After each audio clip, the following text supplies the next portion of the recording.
My beautiful people, आज बहुत दिनों के बाद I came live because I don't know, I just felt like saying hi to everyone. Happy Diwali of course.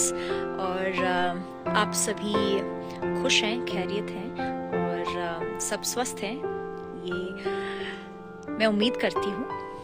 और ये भी उम्मीद करती हूँ कि आप जहाँ कहीं भी हैं अपने परिवार के साथ हैं, प्यार से रह रहे हैं और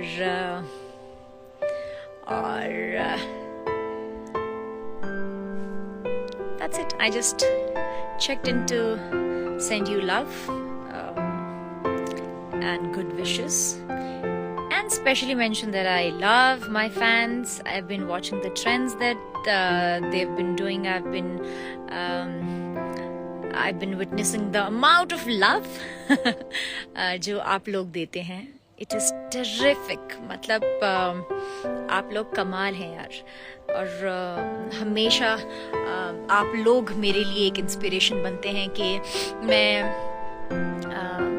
आप सभी के लिए कुछ ना कुछ क्रिएट करती रहूं ताकि मैं और आप हमेशा जुड़े रहें, आप हमेशा एंटरटेन्ड रहें. तो मेरी एक छोटी सी कोशिश रहती है और मैं कैसे अपने फैंस और अपनी ऑडियंस को ये बता सकूं कि मैं उनसे कितना प्यार करती हूँ, and how grateful I feel that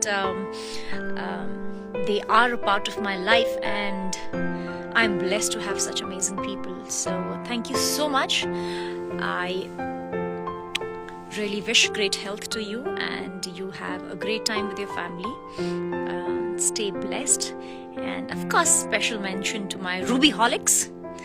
I am a fan of my fans और बस दिल से यही अभी दुआ निकली थी तो मैंने सोचा फटाक से I'll come on live and let you know that आप जहाँ कहीं भी हैं खुश रहें, स्वस्थ रहें और अच्छे से अपने जीवन को बिताएं. I love you. I love you all. All right? Please take care of yourself and stay healthy and stay happy. Keep glowing and keep growing. चलिए जी, thank you so much. That was a quick hi and now that's a quick bye.